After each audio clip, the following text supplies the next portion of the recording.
Shalom. Renungan kali ini berjudul Mereka Bukan Israel dan Siapa Gereja? Bagian kedua, oleh Evangelis Lokamanya Prawiro. Sekarang kita kembali ke kata-kata Israel dan orang-orang Israel seperti digunakan dalam Perjanjian Baru. Dalam Roma 9 ayat 6-9, Paulus menjelaskan meskipun Israel tidak menerima atau mentaati firman Allah, ini tidak berarti firman Allah itu tidak memiliki efek. Akan tetapi firman Allah tidak mungkin gagal, sebab tidak semua orang yang berasal dari Israel adalah orang Israel, dan juga tidak semua yang terhitung keturunan Abraham adalah anak Abraham, tetapi yang berasal dari Ishak yang disebut keturunanmu. Artinya, bukan anak-anak menurut daging adalah anak-anak Allah, tetapi anak-anak perjanjian yang disebut keturunan yang benar. Sebab firman ini mengandung janji. Pada waktu seperti inilah aku akan datang dan Sarah akan mempunyai seorang anak laki-laki. Paulus menjelaskan di sini, untuk menjadi keturunan Israel secara fisikal dari Yakub saja tidak cukup. Untuk mendapatkan berkat Allah yang dijanjikan, seseorang harus juga mendemonstrasikan iman yang mencirikan iman Abraham, Ishak, dan Yakub. Jika tidak, ia tidak berhak mendapat nama Israel. Paulus tidak menggunakan Israel untuk mengikutsertakan semua orang percaya, terlepas dari mana asalnya. Sebaliknya, ia hanya mengikutsertakan mereka keturunan Israel yang beriman pada Mesias. Suatu kesalahan mengatakan dalam nas ini, Paulus menggunakan kata Israel untuk menggambarkan semua orang percaya. Di tempat lain dalam Roma 9, Paulus menggunakan Israel dalam arti normal semua keturunan Abraham, Ishak, dan Yakub. Dalam ayat 3-5 ia berkata, "Bahkan aku mau terkutuk dan terpisah dari Kristus demi saudara-saudaraku, kaum sebangsaku secara jasmani. Sebab mereka adalah orang Israel. Mereka telah diangkat menjadi anak, dan mereka telah menerima kemuliaan dan perjanjian-perjanjian dan hukum Taurat dan ibadah dan janji-janji. Mereka adalah keturunan bapa-bapa leluhur yang menurunkan Mesias dalam keadaannya sebagai manusia yang ada di atas segala sesuatu. Ia adalah Allah yang harus dipuji sampai selama-lamanya. Amin." Di sini Paulus mengidentifikasi sebagai orang Israel, mereka sudah menolak Mesias. Meski demikian, ia menyebut mereka saudara-saudara sebangsanya.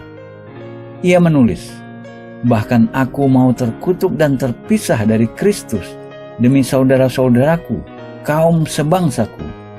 Dengan kata lain, Paulus ingin ia bisa mengambil tempat ketidakpercayaan dan penolakan mereka oleh Allah.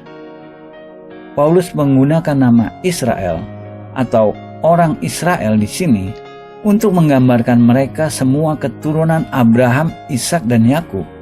Apakah mereka orang percaya atau orang tidak percaya? Ini penggunaan normal kata Israel sepanjang Perjanjian Baru. Nah, selain di mana Paulus menggunakan Israel tertulis dalam Galatia 6 ayat 15-16, "Sebab bersunat atau tidak bersunat tidak ada artinya, tetapi menjadi ciptaan baru itulah yang ada artinya.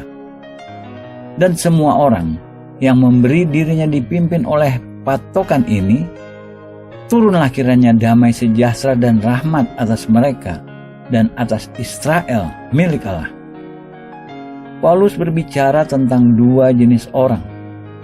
Di satu sisi, mereka yang tanpa latar belakang sunat atau Yudaisme mengalami lahir baru dan hidup dalam ciptaan baru.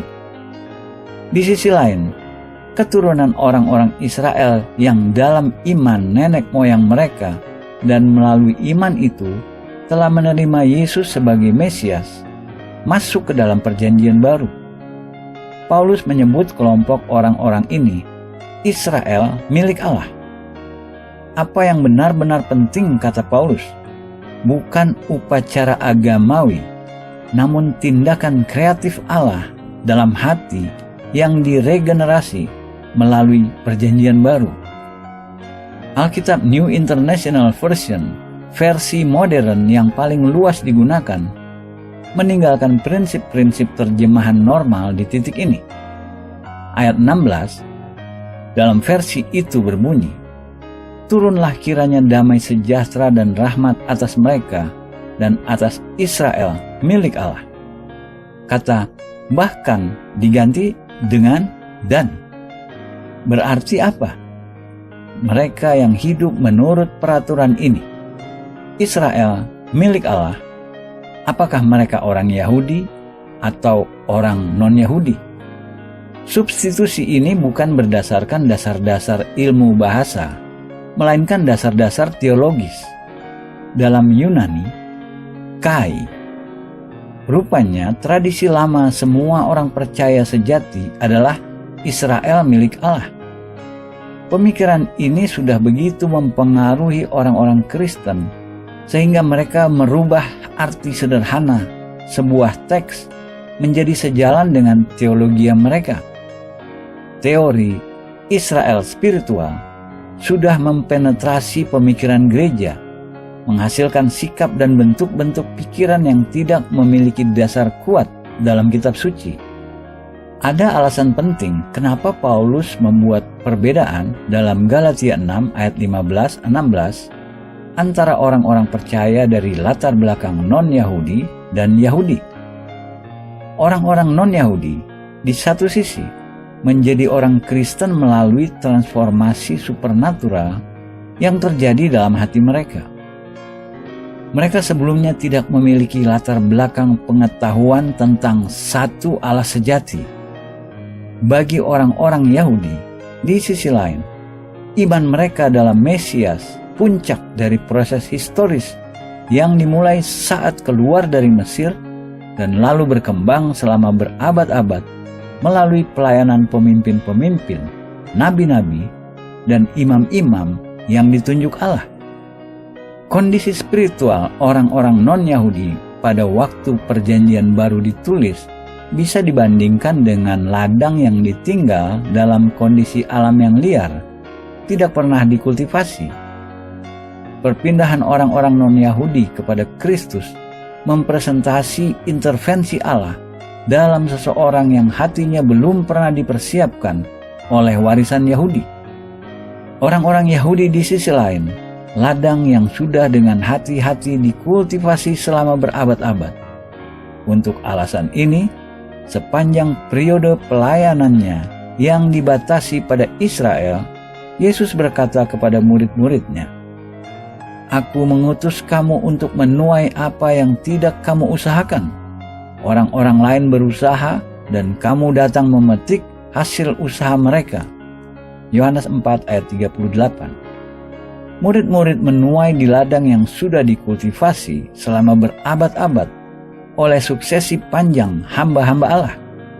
Terminologi yang Paulus gunakan dalam Galatia 6 ayat 15-16 mengungkapkan perbedaan antara latar belakang orang-orang percaya Yahudi dan non-Yahudi.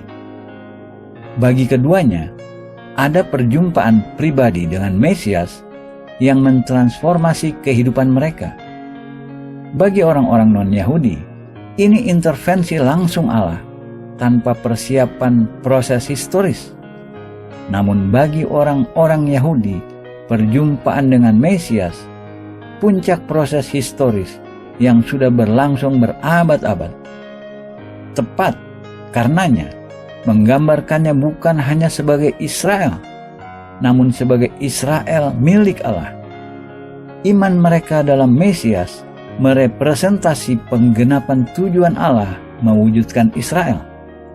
Harus ditekankan, ayat-ayat dalam Galatia ini tidak merepresentasi penggunaan normal Israel dalam Perjanjian Baru. Kita sudah menyimpulkan bahwa Israel tidak pernah digunakan dalam Perjanjian Baru sebagai sinonim untuk gereja, malah kebalikannya. Dalam beberapa nas, kata Israel bahkan menunjuk orang-orang Yahudi yang sudah menolak Yesus, dan maka mereka tidak bisa dipertimbangkan sebagai anggota-anggota gerejanya. Kita lihat beberapa nas dalam Roma 11. Jadi bagaimana? Israel tidak memperoleh apa yang dikejarnya, tetapi orang-orang yang terpilih telah memperolehnya, dan orang-orang yang lain telah tegar hatinya. Ayat 7. Di sini, Israel sudah jelas digunakan untuk menggambarkan mereka yang belum percaya dalam Yesus Mesias, dan karenanya bukan bagian dari gereja. Dalam pasal yang sama, Paulus berkata tentang Israel, "Maka aku bertanya, adakah mereka tersandung dan harus jatuh?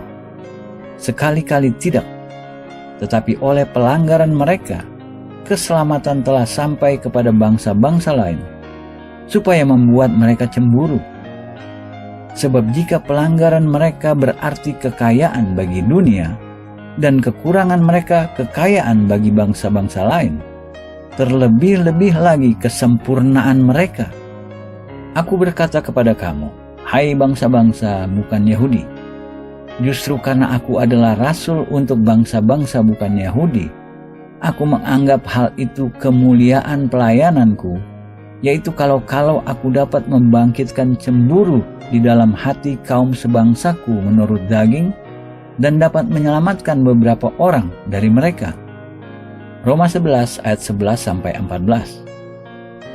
Sepanjang ayat-ayat ini, Paulus konsisten mempertahankan kontras antara orang-orang Israel yang sudah menolak Yesus dan orang-orang non-Yahudi yang sudah menerima keselamatan melalui iman dalamnya. Kita juga membaca dalam Roma 11, "Sebab saudara-saudara, supaya kamu jangan menganggap dirimu pandai, aku mau agar kamu mengetahui rahasia ini. Sebagian dari Israel telah menjadi tegar sampai jumlah bangsa lain telah masuk." Ayat 25. Paulus bergulat melawan ketidaktahuan mengenai rencana Allah bagi Israel 2000 tahun yang lalu dan masih berlangsung sampai hari ini. Meski demikian, nas ini membuat jelas bahwa Paulus meletakkan orang-orang Israel yang tidak percaya dalam kontras dengan orang-orang non-Yahudi yang sudah menjadi orang-orang percaya. Mereka tidak diidentifikasi dalam cara apapun dengan orang-orang Kristen non-Yahudi. Sebaliknya, mereka dibedakan dari mereka. Paulus menyimpulkan dengan pernyataan luar biasa dalam Roma 11 ayat 26, "Dengan jalan demikian, seluruh Israel akan diselamatkan seperti ada tertulis, dari Sion akan datang penebus. Ia akan menyingkirkan segala kefasikan daripada Yakub." Jika Israel sinonim untuk gereja, dengan gereja didefinisikan sebagai mereka yang diselamatkan, maka pernyataan dalam ayat 26 tidak masuk akal. Paulus akan mengatakan bahwa semua mereka yang diselamatkan akan diselamatkan. Interpretasi seperti itu harus karenanya ditolak. Analisis penggunaan Israel ini dalam Perjanjian Baru tidak akan lengkap tanpa analisis serupa cara Perjanjian Baru menggunakan kata gereja. Banyak orang hari ini berpikir mengenai gereja sebagai struktur fisikal, namun ini bukan penggunaan kata Perjanjian Baru. Dalam teks Yunani Perjanjian Baru, kata yang biasanya diterjemahkan gereja adalah ekklesia. Ini menunjukkan sekelompok orang yang terpanggil untuk tujuan khusus. Kata Inggris yang terdekat adalah majelis. Dalam Kisah Para Rasul 9 ayat 32, 39, dan 41, Ini kata yang digunakan untuk menggambarkan warga kota di Efesus yang bertanggung jawab secara kolektif untuk urusan kota. Dengan cara yang sama, menurut penggunaan Perjanjian Baru, gereja adalah majelis orang-orang yang terpanggil dari orde dunia sekarang untuk melayani Yesus Kristus dan untuk dipersiapkan olehnya untuk menjadi instrumen kolektif pemerintahan yang ia akan dirikan di zaman yang akan datang. Dalam Efesus 1 ayat 22-23, Paulus lebih jauh menggambarkan gereja sebagai tubuhnya atau tubuh Kristus. Dilihat dalam terang ini, gereja bukan organisasi, melainkan organisme. Setiap anggota dari tubuh ini berhubungan langsung dengan semua anggota-anggota lain melalui iman pribadi dalam Kristus. Selama berabad-abad, konsep ini sudah dirusak dan didistorsi sehingga gereja seperti dikenal hari ini tidak memiliki kemiripan dengan model aslinya yang didirikan dalam Perjanjian Baru. Banyak dari mereka yang menganggap dirinya sebagai anggota-anggota gereja hari ini tidak memiliki hubungan pribadi yang hidup dengan Kristus dan sering bermusuhan dengan orang-orang Kristen lain. Akibatnya, banyak dari mereka yang menyebut diri mereka Kristen bukan anggota dari gereja yang Rasul Paulus gambarkan. Di tengah dari semua kebingungan ini, gereja sejati masih di sini, di bumi. Mengenai ini, Paulus berkata dalam 2 Timotius 2 ayat 19, "Tetapi dasar yang diletakkan Allah itu teguh, dan meterainya ialah, Tuhan mengenal siapa kepunyaannya, dan setiap orang yang menyebut nama Tuhan, hendaklah meninggalkan kejahatan." Gereja yang didefinisi seperti itu memiliki dua karakteristik yang berbeda. Pertama, Allah, dan Allah sendiri tahu semua mereka yang benar-benar miliknya.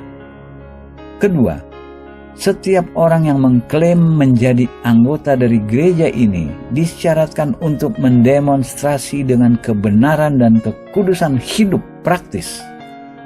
Bagi sebagian besar orang Yahudi, gambaran gereja Perjanjian Baru ini tidak memiliki realitas. Mereka berpikir gereja sebagai institusi besar dengan orde yang sama seperti partai politik atau kelompok etnis yang selama berabad-abad menjadi instrumen utama dan penyebar antisemitisme. Jadi, kebingungan yang dihasilkan Satan mengenai identitas Israel melebihi kebingungan yang ia hasilkan mengenai identitas gereja. Israel dan gereja memiliki satu elemen penting bersama. Setiap darinya produk dari apa yang teologi istilahkan doktrin pemilihan. Dinyatakan lebih sederhana, arti ini pilihan Allah. Banyak kontroversi mengenai Israel berputar di sekitar masalah pilihan Allah ini. Jika ada apapun yang pikiran natural manusia yang belum lahir baru tidak suka, ini pewahyuan Allah memilih orang-orang tertentu. Kita bisa biasanya mentoleransinya selama kita percaya kita orang-orang yang Allah pilih. Masalah datang ketika Allah berkata, Ia memilih orang-orang yang kita tidak pilih. Bagi humanis, kebenaran pilihan Allah seperti melambaikan bendera merah di depan banteng. Dalam Roma 9 ayat 10-18, Paulus memberi contoh historis pilihan dari Perjanjian Lama, kelahiran Yakub dan Esau. Kedua bayi kembar dikandung oleh bapa yang sama, namun sebelum mereka dilahirkan, Allah mendeklarasikan sikapnya terhadap setiap dari mereka. Paulus berkata, Allah melakukan ini untuk mendemonstrasi masalah yang menentukan dalam takdir seseorang, bukan apa yang ia lakukan, namun apa yang Allah pilih. Ini bukan doktrin yang mudah untuk diterima pikiran kedagingan manusia. Tetapi bukan hanya itu saja. Lebih terang lagi ialah Ribka yang mengandung dari satu orang, yaitu dari Ishak, bapa leluhur kita. Sebab waktu anak-anak itu belum dilahirkan dan belum melakukan yang baik atau yang jahat, supaya rencana Allah tentang pemilihannya diteguhkan, bukan berdasarkan perbuatan, tetapi berdasarkan panggilannya, dikatakan kepada Ribka, anak yang tua akan menjadi hamba anak yang muda, seperti ada tertulis, aku mengasihi Yakub, tetapi membenci Esau. Roma 9 ayat 10-13. Sebelum dua bersaudara keluar dari rahim, tanpa referensi pada apa yang mereka sudah lakukan, Allah mendeklarasikan pilihannya. Apalagi yang lebih tua melayani yang lebih muda, kebalikan dari peraturan kebudayaan yang diterima pada zamannya. Sudah jelas, pilihan Allah tidak berdasarkan pada karakter atau perbuatan baik Yakub, karena ia belum dilahirkan. Di sisi lain, kebaikan apapun yang selanjutnya yang keluar dari hidup Yakub, buah pilihan Allah.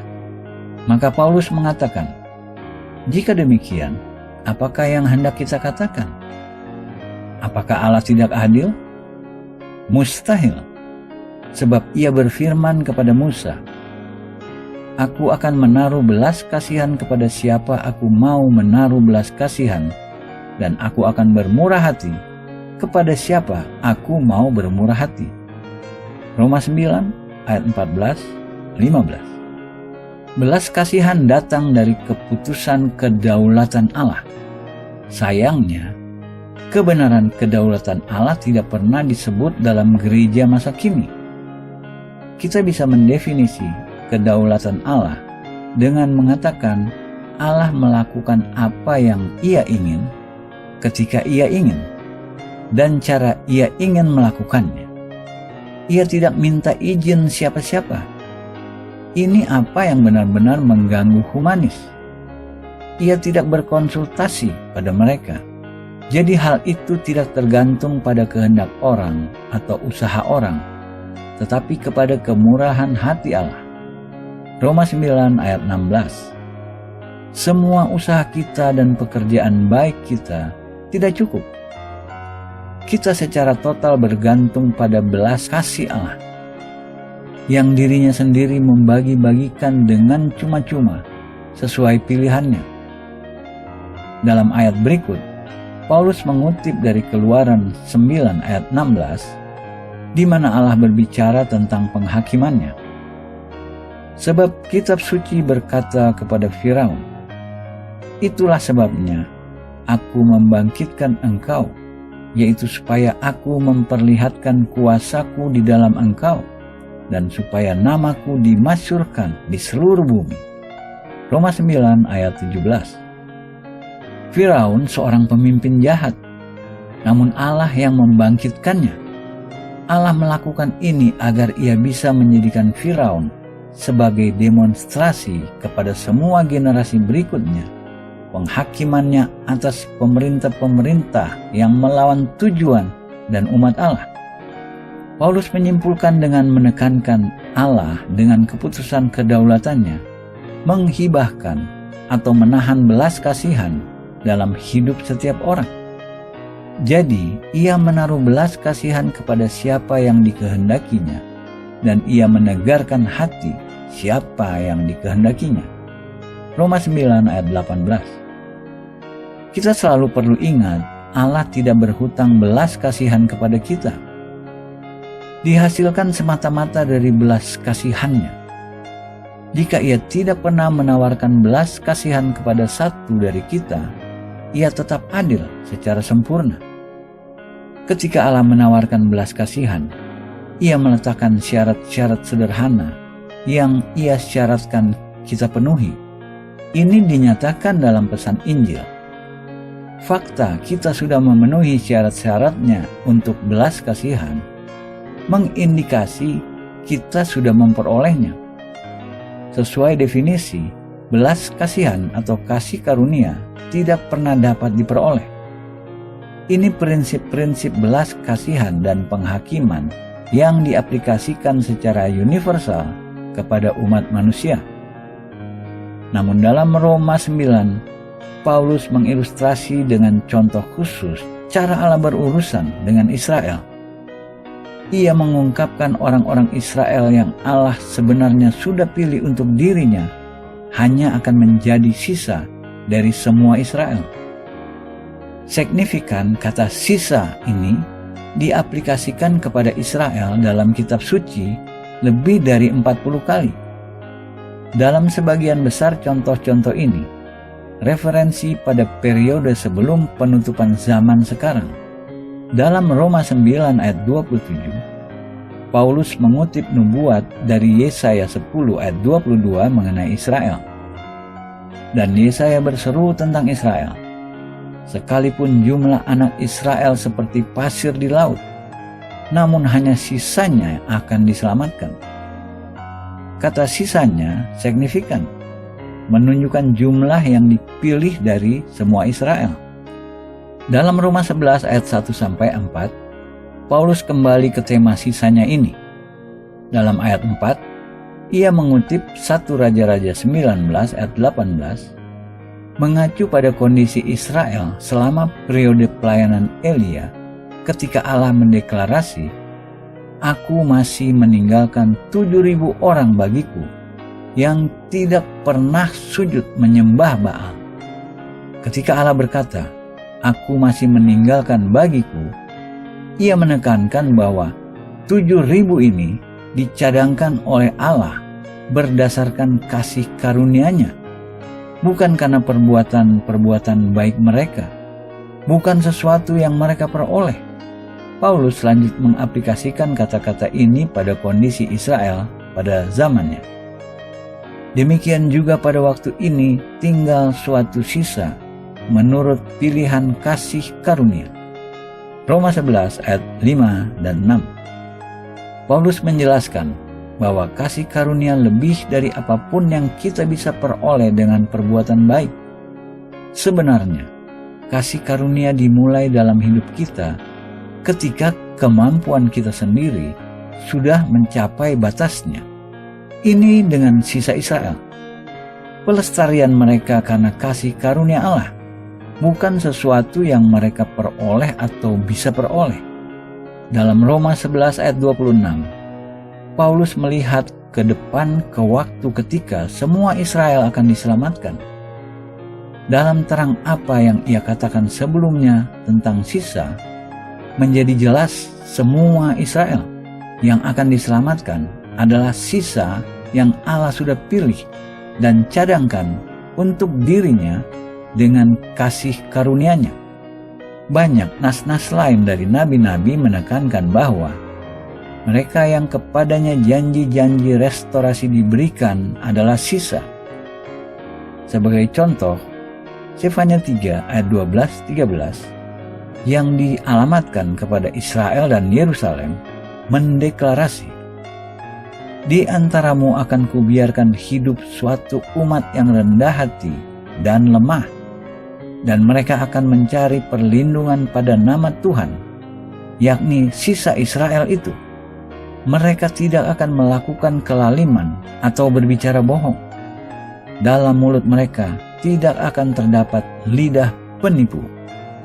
Tujuan akhir Allah dalam berurusan dengan Israel sebagai bangsa adalah untuk menghasilkan sisa. Demi mereka, ia dengan sabar menanggung kejahatan yang mengerikan selama berabad-abad. Manusia terus-menerus melanggar hukum-hukum Allah dan mencemari bumi. Ia juga sudah mengizinkan banyak kesedihan dan penderitaan diperlukan untuk memurnikan orang-orang pilihannya. Di akhir semuanya, apa yang Allah cari? Orang-orang yang rendah hati dan lemah lembut yang percaya dalam nama Tuhan. Ini contoh bagus satu cara di mana Israel tipe untuk gereja. Apa yang Allah sasar untuk dihasilkan dalam gereja? orang-orang yang lemah lembut dan rendah hati yang percaya pada Tuhan. Prinsip yang sama diungkapkan dalam Sakaria 13 ayat 8 dan 9. Maka di seluruh negeri, demikianlah firman Tuhan, 2/3 daripadanya akan dilenyapkan, mati binasa, tetapi 1/3 daripadanya akan tinggal hidup.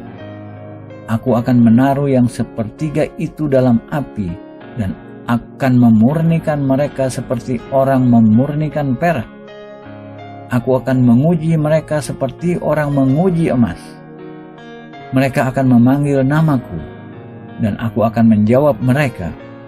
Aku akan berkata, mereka adalah umatku, dan mereka akan menjawab, Tuhan adalah Allahku. Lagi, Alkitab menggambarkan proses untuk menghasilkan sisa yang Allah sudah pilih. Meskipun melibatkan pemurnian dan pengujian dengan api, Allah tidak akan berhenti sampai tujuannya tercapai. 2/3 mungkin dibinasakan, namun sisa 1/3 akan dibawa melewati api untuk mengakui Tuhan secara pribadi sebagai Allah mereka. Ini sisa yang padanya Allah sudah tetapkan hatinya dari kekekalan. Mereka akan dipanggil Israel dari Allah. Amin.